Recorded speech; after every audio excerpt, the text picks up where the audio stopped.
It's absolutely done and done. Oh my goodness, guys.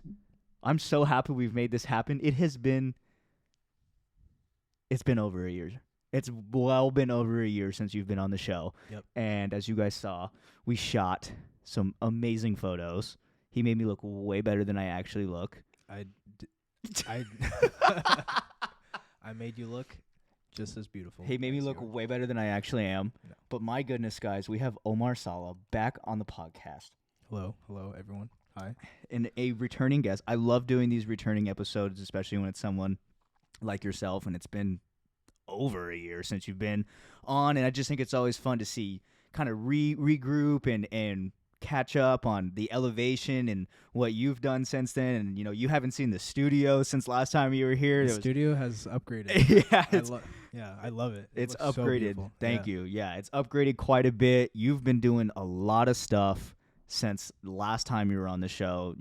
My goodness, your page, your work, your collabs, like everything that I've seen from you has just like elevated, skyrocketed. I appreciate Like, that. I feel immensely. like you're hyping me up a little too much. No, but nah. I'm giving you your flowers because you deserve the hype. Like, for I sure. appreciate You're a very influential photographer to a lot of people, for sure. Like, there's a lot of I feel blessed to know people like you and like Chazzy and like other people in the other side of the creative realm that I'm not in, to just talk to. And dude, like, I can't even explain to you how much information I just learned and knowledge I just gained from this man in the 20 minutes he's been here since we started filming about how these fucking cameras work and how to do things properly.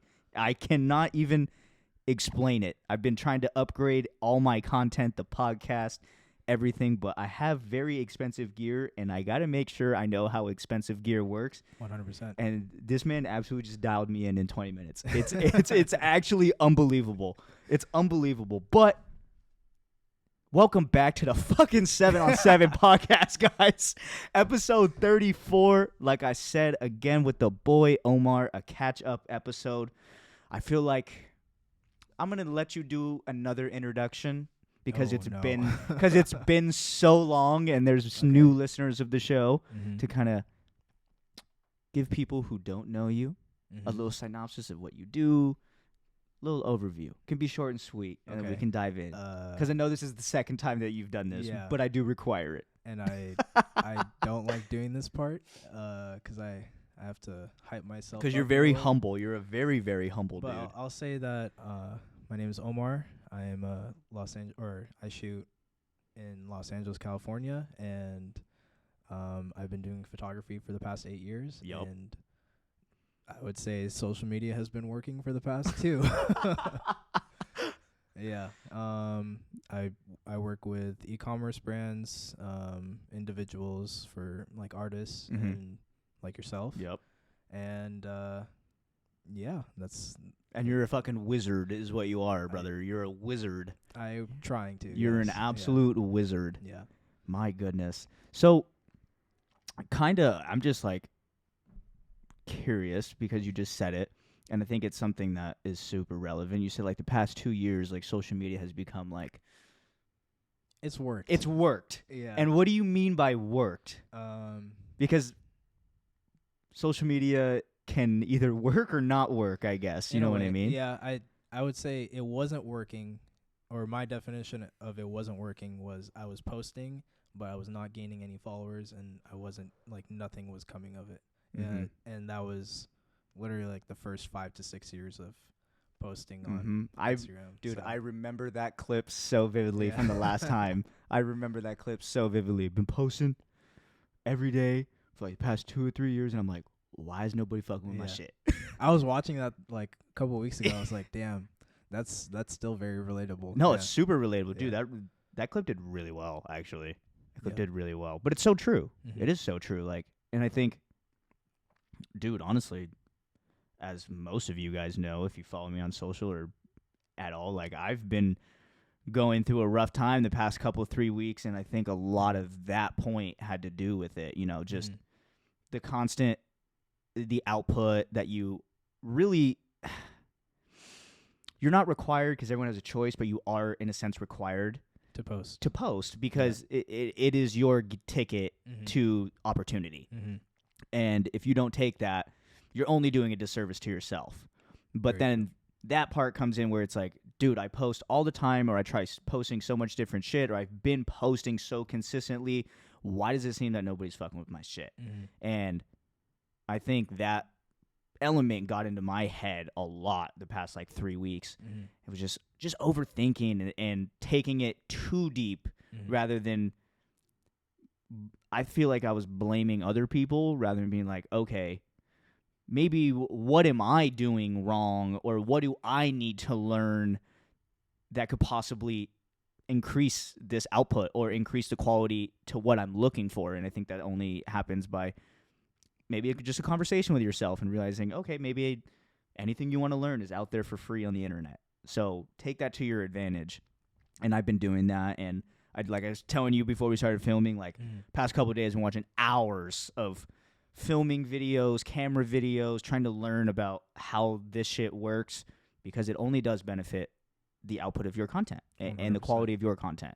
But man, that was a rough 3 weeks for me, for sure. I was definitely down bad and just so in my head, way overthinking about shit. Was it just because of posting or social media? Or? Yeah, just a lot of societal pressure and just thinking, because that's the hard thing, is every time, it doesn't matter who you are, especially if you're like a smaller artist or a smaller creative like myself, like anytime you open your phone, and this applies to not just me, to all of you, anytime you open your phone, you are always going to see somebody who is doing better, or who is making better videos, or better music, or better whatever, better with quotations, because that's subjective. But in your head, you're like, why doesn't mine look like this? Why can't I do this? And it's not a matter of like, why can't I? It's just like, maybe you're just not there yet. You know what I mean? And that delineation of just like the constant opening, and because I have so many folders and stuff that I save for inspo or reels or lightings or angles, and then I go back to look at it, I'm like, oh my God, like this shit is so good. If my shit does not look like this. And then every time I would come down here to make music or to make content, I was just like, this sucks. This is trash. What are you doing? Just stop. Delete it. Stop editing. Stop doing this. And that's how I was for like 3 weeks. And then it trickled over into, the gym and then life. And I was just like irritable and just felt in just a terrible mood. And I think I had lost perspective, of what really matters, and just to carve your own path. Like your shit and your stuff is not supposed to be or sound or look like anybody else's. That's kind of the whole point. And it took me that 3 weeks to figure that out. Yeah, to figure that out, and just to have some conversations and be like, hey, just relax. Like, you don't need to put so much pressure on yourself for now. And yeah, I think that's what it had a lot to do with that, and I'm sure, I feel that. Yeah, and I definitely feel that. Yeah, for sure. Even as someone who's kills it like you do, and everyone who sees you on social maybe doesn't know you like I know you or others know you, and just sees you as this dude who delivers a great product all the time, is doing great stuff. Like, yes, that's true, but you don't always see the other side of it, which is I'm always stressing. Yeah, you know what I mean? It's I feel like it's a natural thing, and I don't know, like how the hell do you deal with that? I don't. Yeah. I would say well, actually I posted yesterday, and I've been, I would say, struggling with just putting out stuff. I saw that. It made me feel a lot better, to be honest. Okay. It really did. That was good, because I was even on the back end of that, it was like I was contemplating not even writing anything, because that's usually what I opt for, because I feel like I'm not confident with words specifically, so then I just choose to just let the work speak for itself. Yeah, almost. yeah. But yeah, I feel like I've needed a break, or I feel like I'm kind of in this like rut of I want to put out stuff, and I feel I'm constantly shooting, Mm-hmm. but a lot of it recently has been for other people, and it's been client work.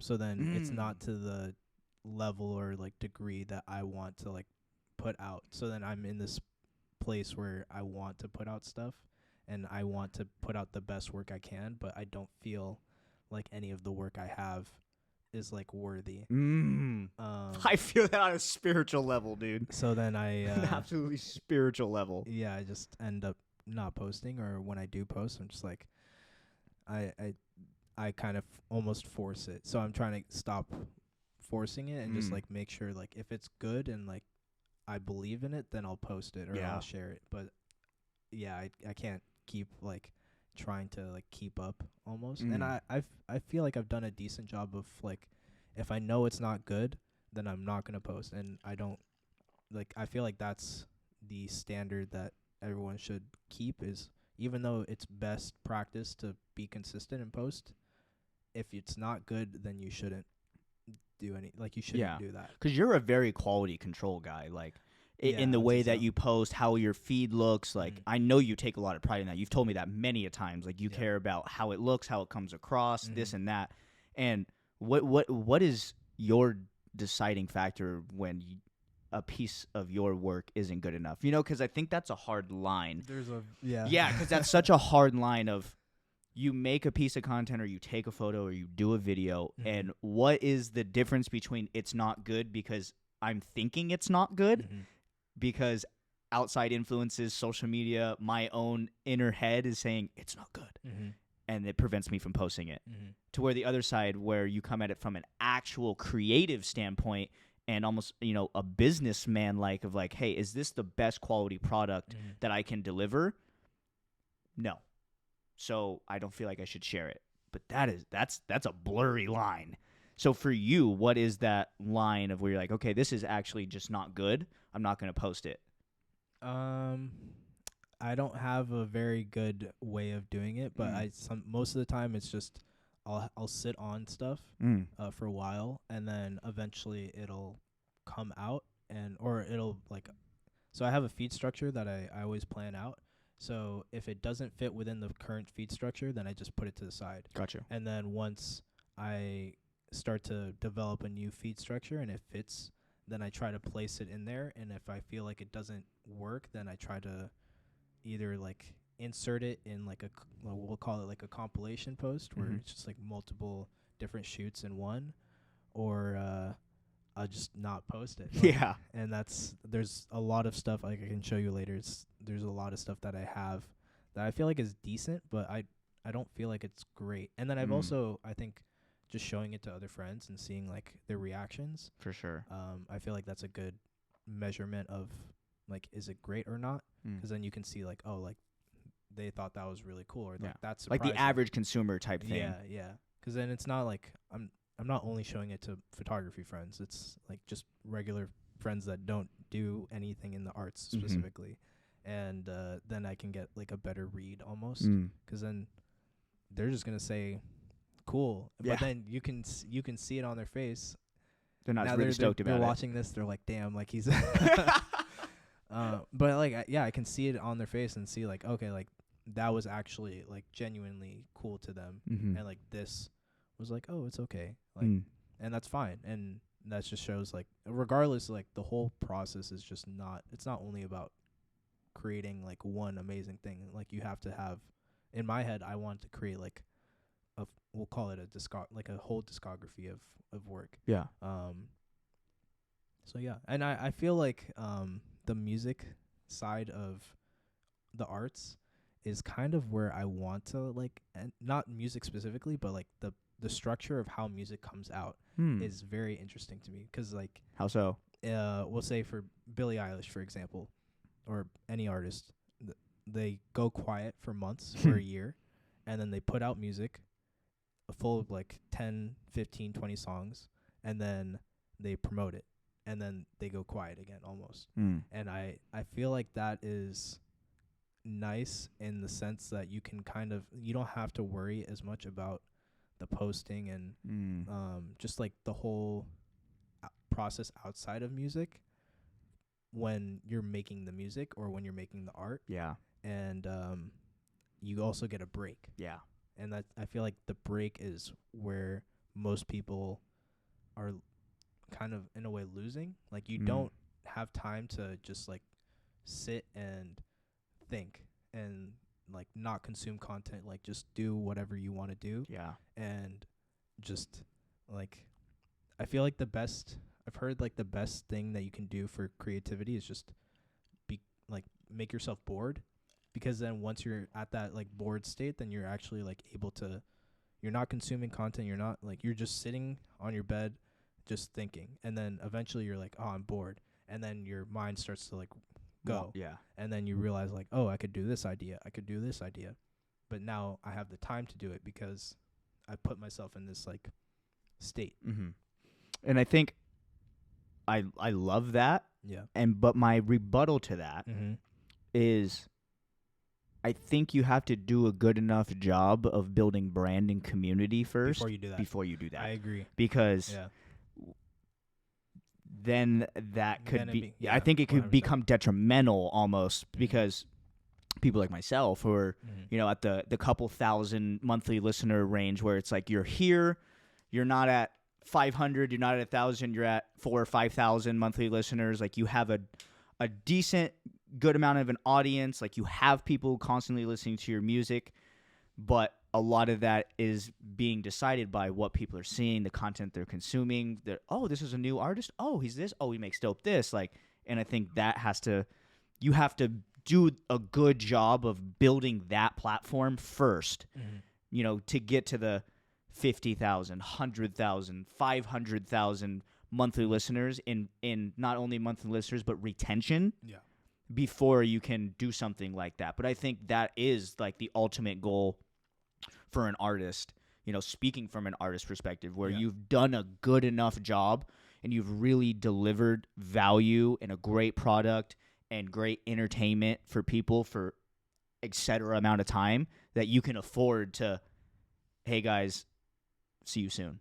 And that's all you say, Or don't say anything. Or don't say anything. Yeah. And people are like, what the hell? Blah, blah, blah. What? Yeah. And then people are talking like, what's he up to? What's he doing? Like, and then you come out and it's just like, bang. And it's amazing. And it's amazing because, like you said, you've had the time to not consume. The only thing that you've been consuming is what is in your head and what you're trying to output, not what you're being influenced by that's affecting your output. You know what I mean? Yeah.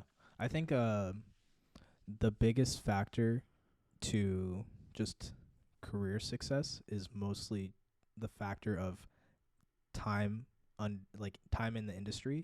And for me and like my peers and the people that I see are succeeding, we'll just say in photography, but honestly I see it in every space, is they've been doing it for 5 to 10 years, and then it took off. And then for some reason, whatever their specific thing is, it started to work. Every person is different. They have their different like journey, but like it always like consistently in my like from what I've seen is there's always time in the industry, and like time as in like they're constantly working on it for 5+ years, and then that's when you see that's why they have the success that they do. Yeah, for sure.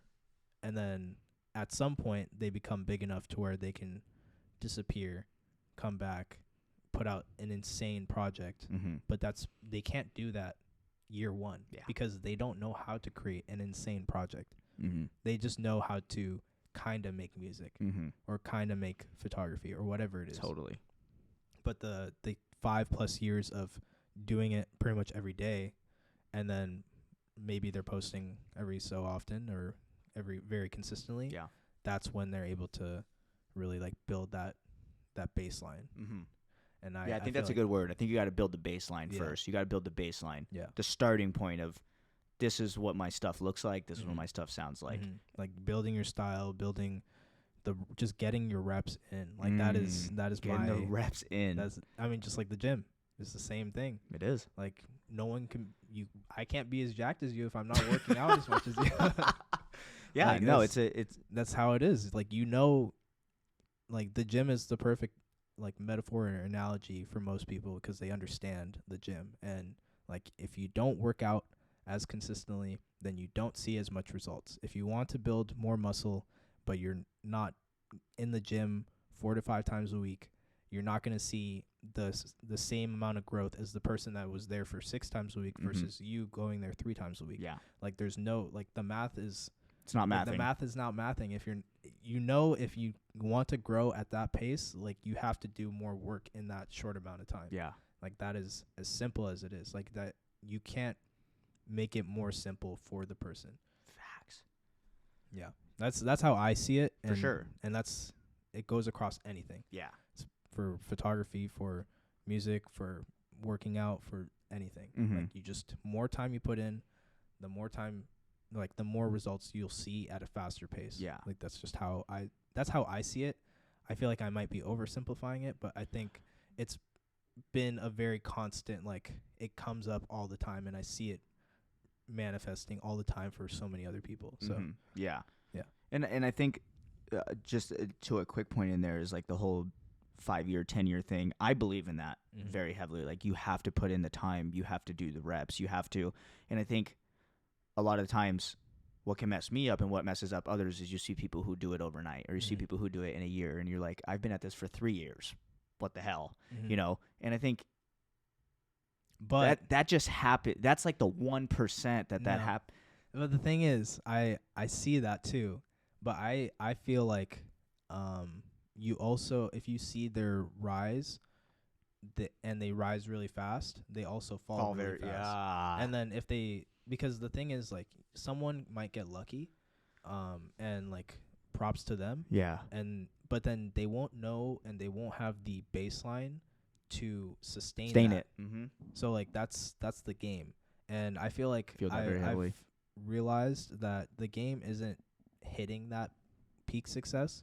It's maintaining it. It's longevity. 100%. The long game. It's the long game. It's the long game. Because if you don't do that, then, and you don't have that baseline, and you don't have all those things that you've learned for the past 5 years, and you just like got the success within the first year, then you won't know how to do all the extra stuff associated with being successful. For sure. And then you'll fall. Absolutely. And that shit, I'm like, it is scary for me.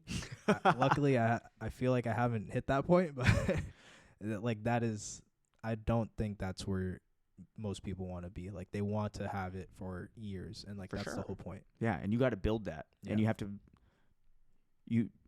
I really do feel that very heavily, and I feel that very heavily for myself and others. Is like, you have to go through all of the shit to understand what it's like to be in it. So when you do get there, you do know how to navigate many different avenues, because that is important for sustainability.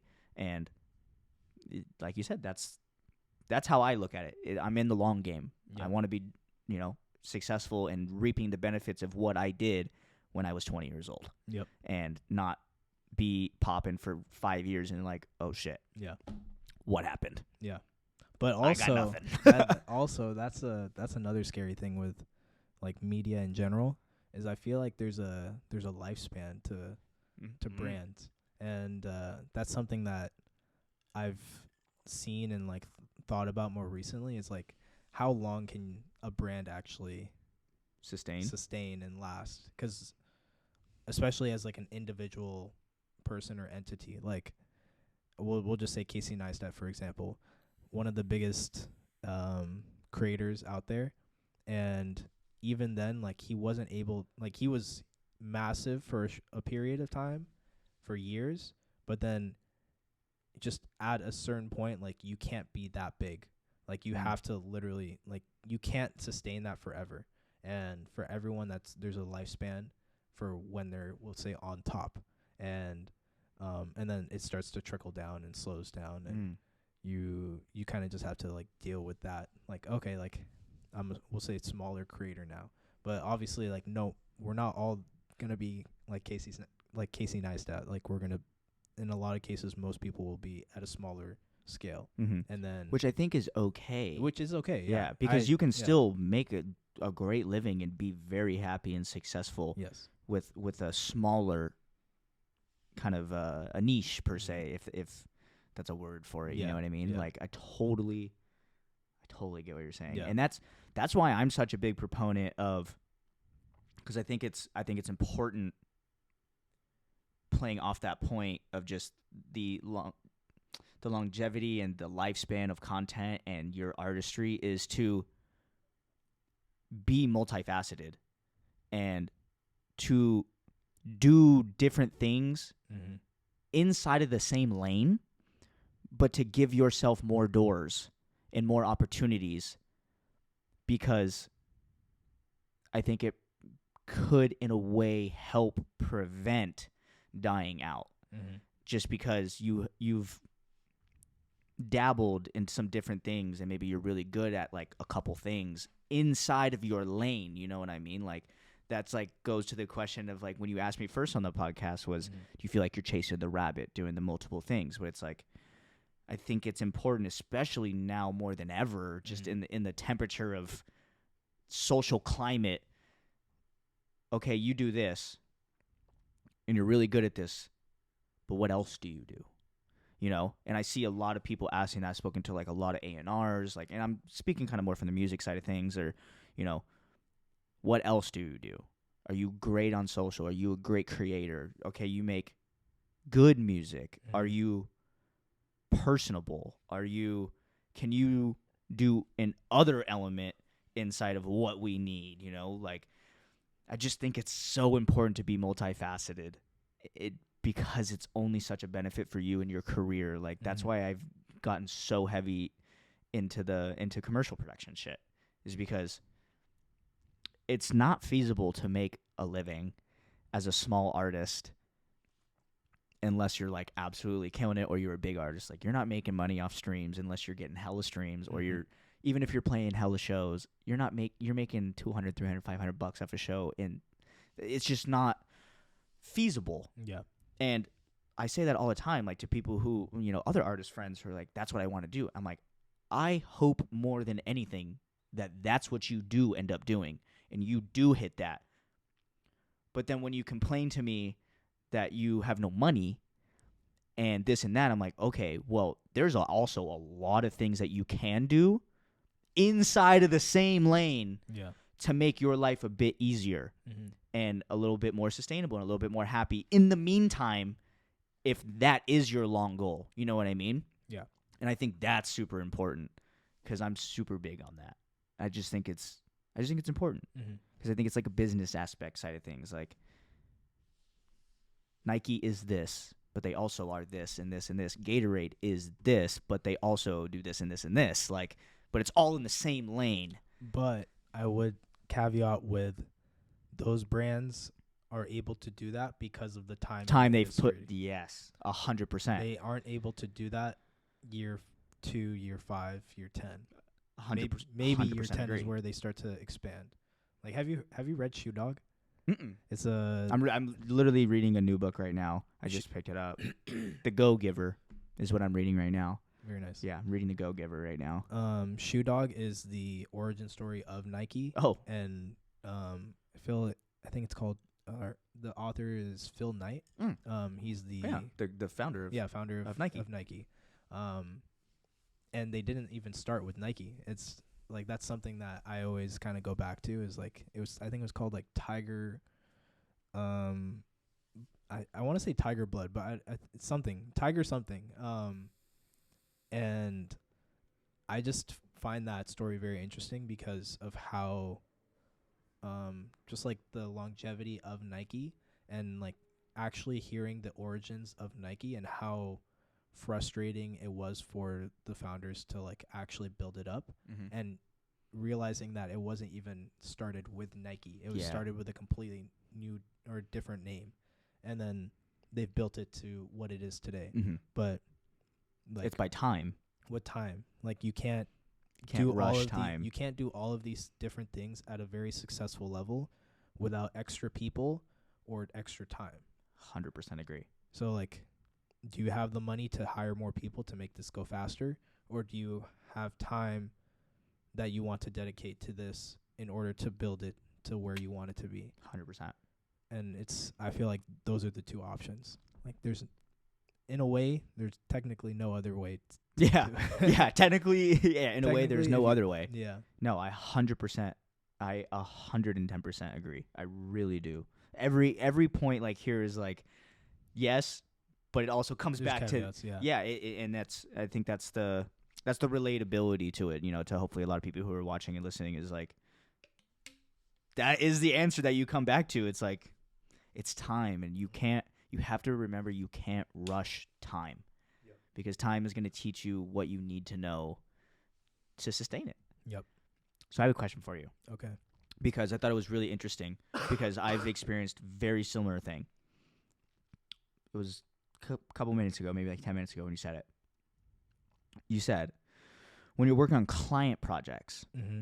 and then when you go to like look at your own stuff or shoot new work, or you almost have like a different look on it. Mm-hmm. I feel that so heavily. I just did a commercial for Celsius, and I just did another commercial for this other company. It's not out yet. I can't say it, but NDAs. yeah, NDAs. But I feel that Yeah. is like when you're working on a client project or for another brand or something, and you're doing a certain type of work, even if it's your work, you're still taking photos or you're still making content, and I'm still making music or making sounds. But then when you come back to your own stuff, you have this like disconnect almost. And I don't know why that is. I was just curious if you have a theory on that, because I have experienced that pretty much every time I've done any brand commercial. Mm-hmm. Is that I Yeah. have to almost like remember, like, yo, you need to take like 4 days off and not even look or listen to anything in here, because you're going to have a totally different outlook on it. And I don't know why that is. It's so strange, because I feel like it would be more motivating. Yeah. I think, well, the client projects are what pay the bills. And Yes, they do. and the client projects are specifically someone else's vision. And that's where the differentiation is. When when you and I collaborate with other people, there's a difference in the vision, because you're the one that's coming up with the vision and you're the one that's executing on the vision. But when someone comes to you and says, I want this type of style, I want you to do this type of thing, then you're not able to do what you want. And obviously at some point, like, that's the dream, is like they come to you and say, creative freedom. what do you want to do? Yeah. We have this. And then you do it. And then that's when it's like, I'm getting paid to do what I want to do. Awesome. Awesome. Let's go. Not the case, especially when you're first starting out. Like, you have to, like, the value is, I am here to make work for other people. And I am, my value is in, creating content that people want to watch for this brand specifically. Yeah. And that's how it works. And the same thing for music. You're making music, a soundtrack, or just a plate for the visuals, so then you can match the visuals to this beautiful sound that makes sense for this video. And it all comes back to, where's the vision coming from? Who's the creative direction coming from? Is it you, or is it someone else? And for me, if I'm not in charge of the creative direction fully, then I don't feel like I can, in a lot of cases, it just doesn't feel Natural? like the perfect project for me, in a way. But that doesn't mean I can't merge, and like I can't form. You can't compromise I can't form to what they're looking for. Yeah. Like that's where you start to become like fluent in client interactions and working with That's how you build a business, in my eyes. Exactly. 100%. Exactly. When it comes to that element, especially. Because you're creating value for other people. The value that they bring, money. The value that you bring, content. That's just how it works. Like you can't really complain about that. If you don't want to do client projects, and you don't want to like let your creative vision go to someone else, then you need to find somewhere else to make money, and then you do this for fun. And that's totally fine. Like I have friends that do that, and they're amazing photographers, but they choose not to do client work for photography because they just don't like doing that. They'd rather do something else. Yeah. And that's totally fine. Totally. So yeah, and most of the time it's like I feel like the projects that I create for other people are, I mean, I like them and I think they're great, but in a lot of cases they're not the style that I would want to share on my personal Instagram. And I think that's partially why, I don't know, I just feel like I could probably do a better job of advertising that. But like I said, you're a very quality control guy, and that's something that you care about, which is a good thing, you know. Yeah. So that's my long-winded answer. No, that was great. That was that was an amazing answer because I've always just thought about that like every time that's happened, and that's a great answer. I do really, really feel that. Man, I fucking feel that point though so much of there's got to be some like middle understanding and stuff if you want to again have longevity and get more work like that because it pays the bills. You know, there's got to be, you got to set your ego aside and think what is best for this and what do they want? Yeah. And what do I want? And then, but I do think there does come a point, and fucking shout out I think it was episode 2 with Chazzy. We had this conversation of knowing your value at that point. 'Cause I think that's really important is to do all the options and to make everybody happy in that way, because that's what you're getting paid to do. But then coming to a point where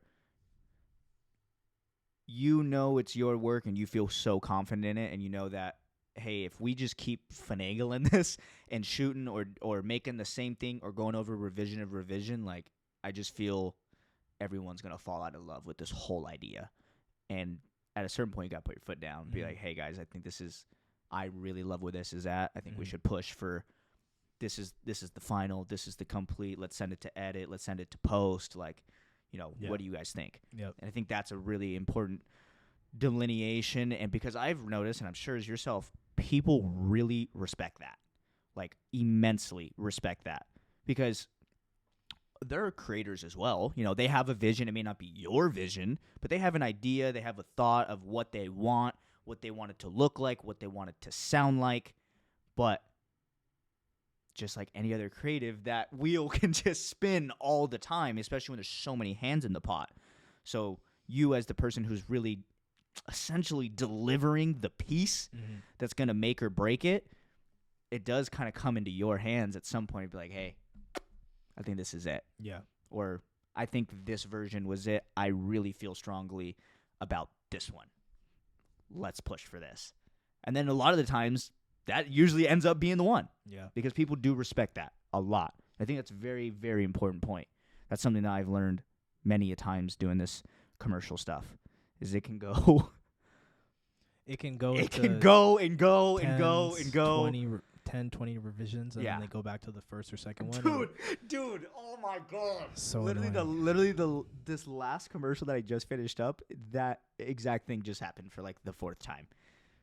The first thing that I ended up making, they were happy with ended up being the one, but then they were like, what if we did this? What if we went this? Oh, actually, what if we did this? And of course, it's like, sure, no problem. Like, we'll do this. What do we think? That's what you get paid for, is the revision. Dealing with that shit. Yeah, honestly. And then they like end up saying, actually, I think we're gonna go with the original. Some bullshit.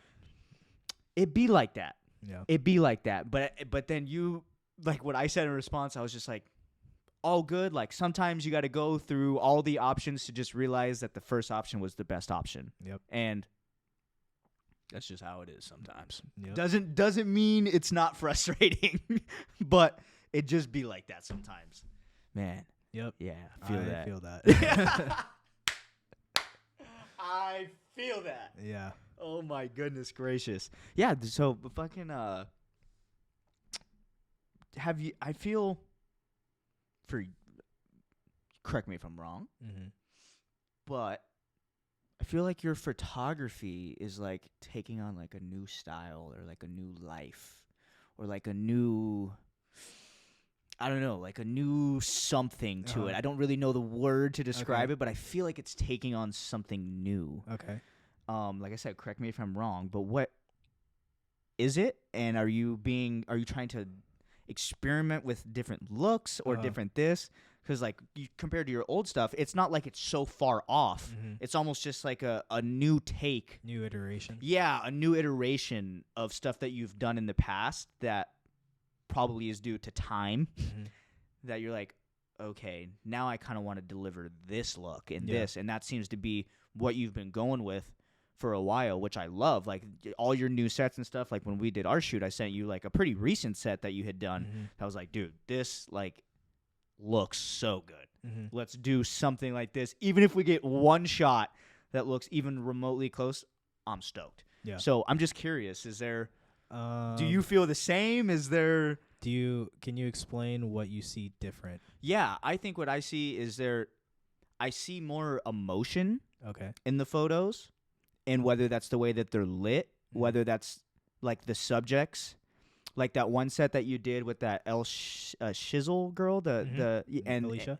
Alicia. Yeah. And that whoever that boyfriend? male was, like that set was so amazing. It felt like are you talking about the rooftop or the there was a rooftop, and I thought one in the studio. One in the studio. That one did very well. Yes, and well, because I think it conveyed a story, and almost like a screenplay without any words. Yeah, and I think I'm seeing that your photography is like doing that more, whether it's just more portrait style with the lighting and the emotions on the face and just the way that it's shot. It seems to be conveying more emotion or more story. And I think if I remember on the last episode you were on, the year ago plus ago, you were saying that almost or something along those lines, that you wanted your photos to be more story-like or something. And I think that's where they are. And that's what I'm noticing. Like, I think the colors, the lighting choices, like the haziness, it's giving very dystopian vibes, but in a colorful way, if that makes sense. You know what I mean? Okay. I hope that was a good description. Yeah, that was emotion. See, guys, I fucking pay attention. I think how do I explain it? See, this is where I kind of let the photography kind of do its thing. For sure.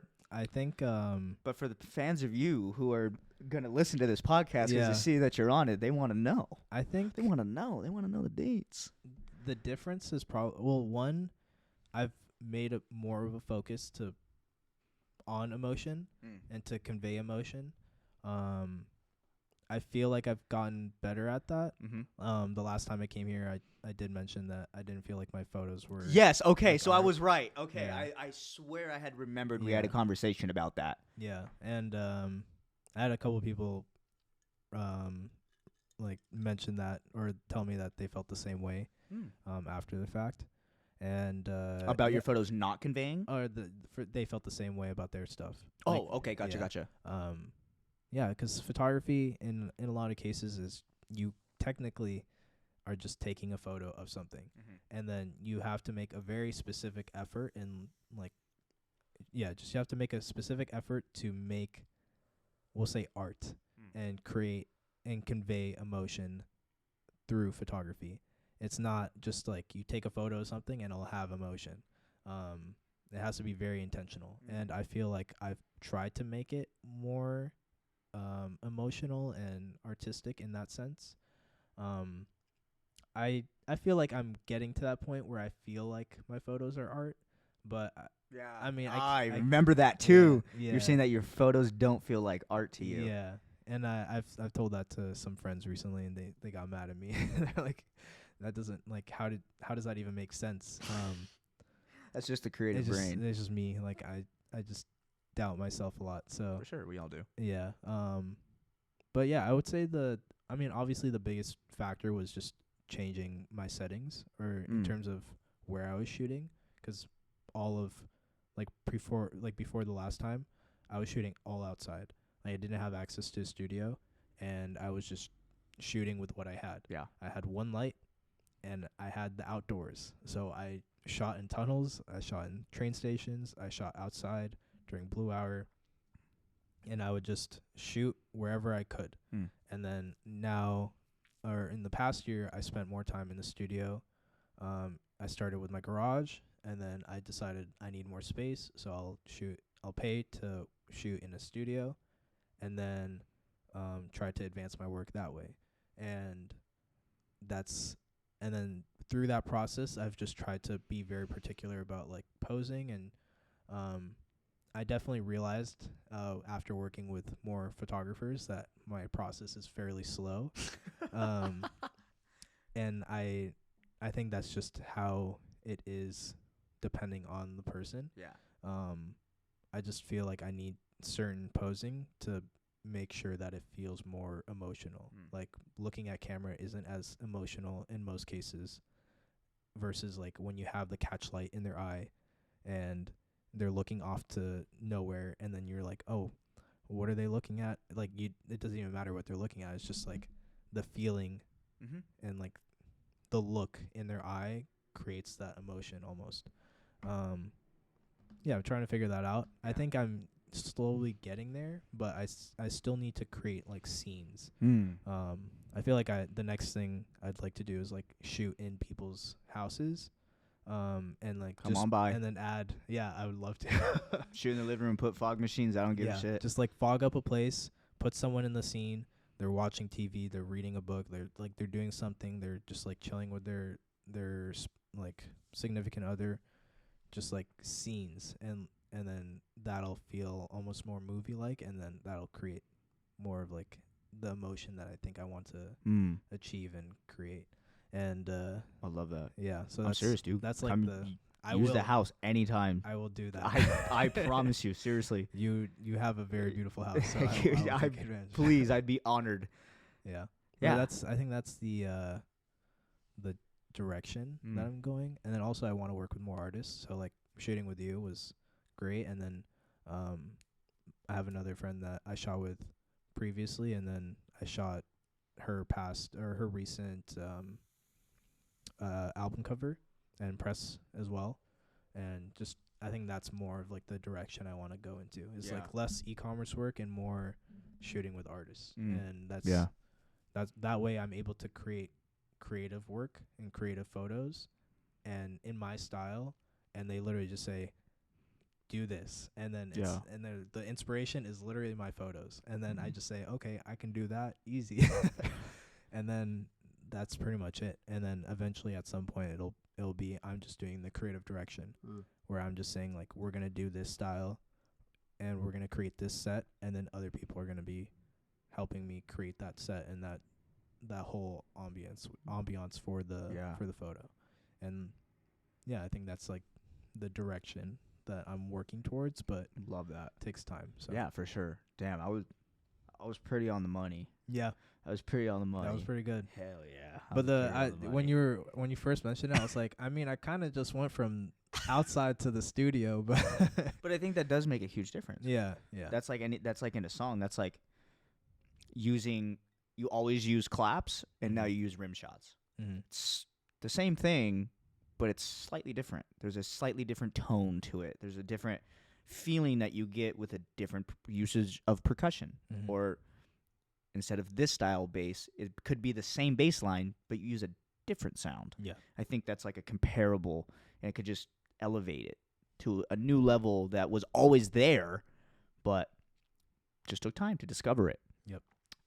So I have a question for you because I'm super curious. Okay. Just based on this kind of conversation, what would be like your top 5 things that you would say to photographers, aspiring photographers, or people who are just photographers, to elevate their work? That is okay. So top 5. I'll kind of just list stuff off and then hopefully I get to 5. Perfect. One thing, probably the biggest thing, is just again, time. So spending as much time as possible shooting and editing is like the best thing you can do for your work. I feel like that compared to anything else is like number one, first priority. Like you don't. I don't know if you've heard of this like study or like test, but pretty much there was a essentially, I'll do the Spark Notes version. There's two groups. One, they spent a whole semester trying to create one piece of work, and then the second group tried to, like, they just made as much as possible, and then they were to come back at the end of the semester with their best piece of work, and pretty much everyone from the second group that just constantly made stuff had a better piece of work at the end of the semester. And this is like a proper study. I'm almost like downgrading this, but it just shows, and like I like to go back to it because it really expresses and shows people that you need more time and doing the thing that you need, like that you want to do, and like you have to do it with reps. And like the reps is the biggest factor. If you want to succeed at anything, but for sure at photography, like take more photos, you will get better. Yeah. Like that is for sure. Number 2, I would say watch YouTube. I think that was one of the bigger things that helped me a lot. If you want to grow at a faster pace, don't watch YouTube videos for hours and hours and hours and not do something right after it. Like if you watch a tutorial on how to edit and you're not doing the tutorial with the person that's like making the video, or you're not doing it within a day or two, you're going to forget it and you're going to have to rewatch the video. You're like, it's nice to know that you can come back to it, but it's best to just watch it and then do it, and then you'll grow so much faster. Like I know application to the thing, because then you're actually like building it into your into your knowledge. Like you're retaining it. Yes, you're able to retain it once you actually do it. And I feel like that's a thing that people and myself like get trapped into. It's like, oh, I'm learning. Like I know I'm learning all this stuff, but then you're not like properly like applying it. So then you're not able to like grow at a faster pace. Yeah. So I would say that's number 2. Number 3, what was the question again? your top 5 things to elevate photographers' work. Like, what would be 5 things that you would say? I would say inspiration. So, what I mean by that is looking at other photographers that you are inspired by. I think that is a huge factor. For me, for an example, when I'm creating my studio shoots or just shoots in general, I have mood boards specifically that I'm referring back to before, during, and even after the shoot, where I show the models like, this is what I want to create. So then they have an understanding of like, this is what I'm like getting myself into. And then while we're shooting, we can refer back to posing that other people have done. And it's not really copying. And like, if you're not familiar with Steal Like an Artist, I highly recommend reading that book. But essentially just looking at other people's work feeds into your understanding of what good work is. And I feel like that's the biggest thing. And also, like, if you're looking at other people's work and you see like, how did they do that, and then you learn how they did that, then now you know how to do it. That, yeah. And then you can apply it to your next shoot, or shoot 5 years from now. You're like, oh, I did this like a long time ago, but I still know how to do it. And then this specific client wants this like double exposure effect, or like want multiple people in the frame of the same person. It's whatever it is, like if you've tried it and then you can do it again. Yeah. And like that was all based off of you saw one person do it and you're like, that was sick, and then you try to do it. Yeah. And like that's just how my process works. I feel like there's other people that decide like, oh, I'm just gonna be like I don't want to work off of inspiration. Like I want to just work off my own ideas. I feel like that can work at a certain extent, but like I do think that looking at other people's work and understanding like, okay, this is what good work really is a big factor in just understanding like, okay, this is what good work is, not this. Like this is like they're getting there, or this is what I'm at right now. This is where I need to be. Yeah. It's where I want to be. And so that's number 3.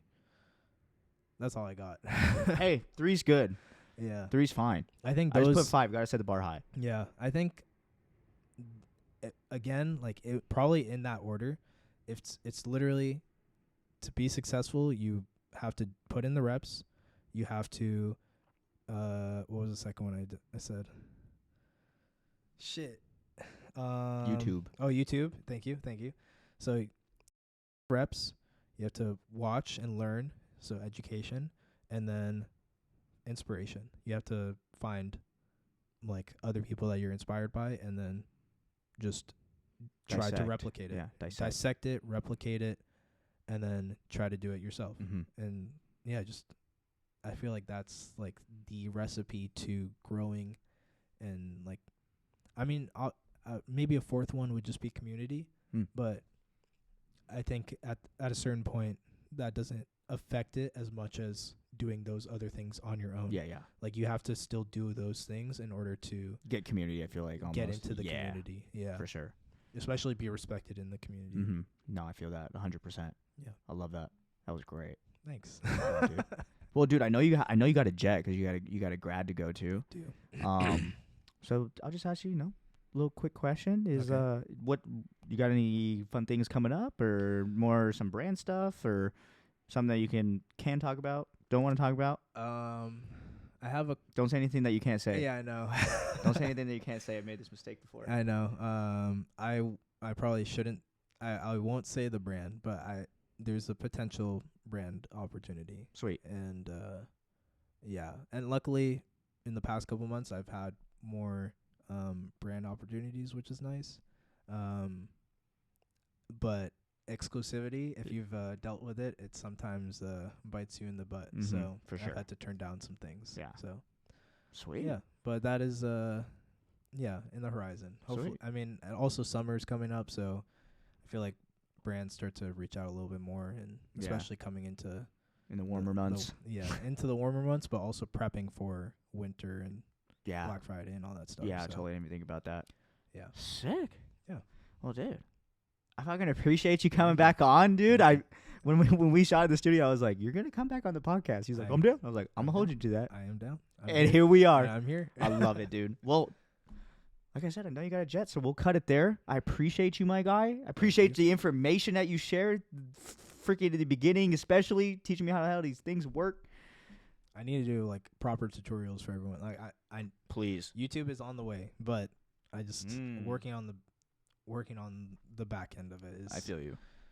Is a problem. Yeah, it's a big undertaking. Yeah, for sure. Yeah. I don't want to start it until I know that I can do it consistently, and I think that's also biting me in the butt. So I think I just need to do it and then just deal with it. Yeah. And just try to manage it as much as good as you can. Yeah.